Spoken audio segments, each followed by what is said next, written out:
Sì, la classifica dice che siamo primi insieme al Dia Solution, anche se diciamo sulla carta dovremmo essere primi noi perché abbiamo vinto lo scontro diretto, però la partita era difficile questa,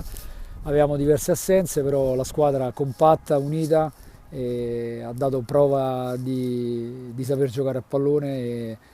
il risultato penso che sia più che meritato.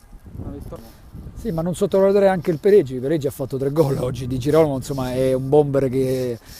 c'è quando sta là davanti, si fa sentire come, però insomma non mi piace mai saltare il singolo ma tutta la squadra perché la squadra è compatta e lottano su tutti i palloni e questo dà forza di carattere e di determinazione